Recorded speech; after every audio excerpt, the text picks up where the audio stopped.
Hey, what's up guys? Bill here, and today we are talking about caffeine. A super popular supplement, if you want to call it that. It is a supplement. Many people use it for sports performance and generally just a highly consumed product, right? So coffee and energy drinks and stuff like that. We're going to take a look at today a recent study from this year, 2017, that studied the effects of caffeine on strength training. So caffeine is probably one of the most researched supplements, or one of the most researched supplements that's out there in terms of sports performance, and widely regarded as very effective for all different applications. Today specifically we're going to look at how it affects sports performance. I have a great article in front of me on that study that was recently done. And so the study is called Performance of Muscle Strength and Fatigue Tolerance in Young Trained Women Supplemented with Caffeine. That's the name of the study if you want to look it up. So I'm going to just kind of highlight some of the key points of it, some of the takeaways. Does it actually increase strength? Okay. So what they found with this study is that yes, it does increase strength, but it's pretty particular in the strength that it increases. It seems to have more of an effect on lower body strength, according to this study. The study wasn't perfect, but it's still good information. What I mean by wasn't perfect, it's very hard to get these studies perfect. You're dealing with human beings, and there was a lot of dropout in the study, so people didn't finish it. But the information we got was pretty good. And like I said, it showed that the effect of it is there, but mostly on lower body movements. And this makes sense because one of the biggest benefits of caffeine intake is that it reduces the perceived effort or perceived exertion, meaning that it kind of raises your tolerance for pain, really, for your ability to endure a little bit more, and therefore making you able to push a little bit harder. And why it makes sense that it was shown for lower body improvement much more, or maybe even exclusively to upper body improvement in terms of the training, is that it just takes more effort to train the lower body. It's harder, it's more painful. If you work out, you get it, right? It's way harder to do a set of back squats than it is a set of standing barbell presses.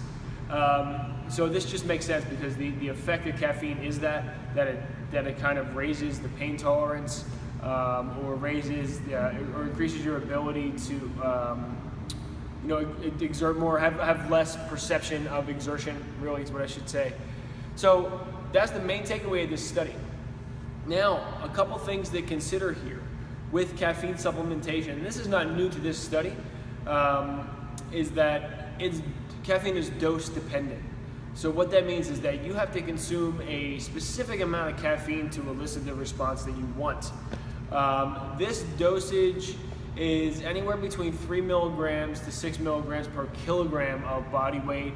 It's in metric, so it may be hard to decipher that. But what that really means is we're talking about like 3 to 5 cups of coffee to elicit that response. That's a lot of caffeine, right?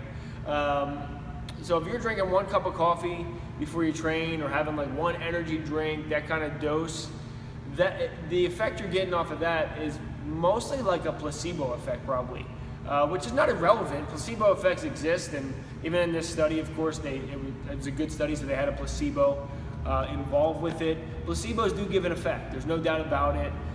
Look at any study or any medicine or supplement, and it's there.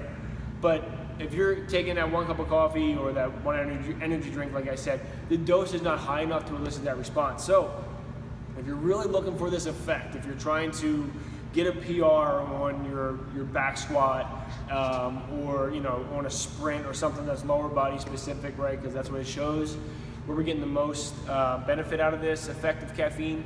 You really got to get that intake pretty high.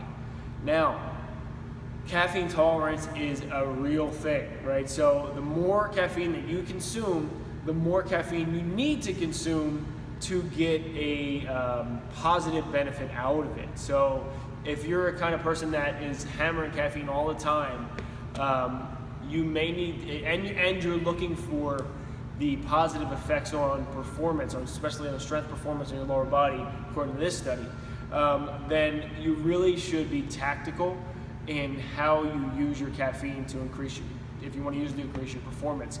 What this means is that you should almost only consume caffeine around these workouts and only use it 2 to 3 times per week. Bad news for us caffeine lovers like myself, big coffee drinker. But I've definitely noticed it in the past when I've overused caffeine as a performance enhancer, it starts to fall off and that almost becomes non-existent as far as its increases on performance. So keep that in mind. If you're using a performance enhancement, you have an event coming up or something like that, you may have to titrate back a little bit on your caffeine consumption to be able to use it as a performance enhancer. But it is for sure a performance enhancer, and we knew that already, right? It's not news. And according to this study, it's more of a performance enhancer for your lower body movement. So take that for what it's worth. I think it's pretty significant in its worth because you can take that and apply it immediately to your training. Cool, and we'll talk to you guys next time.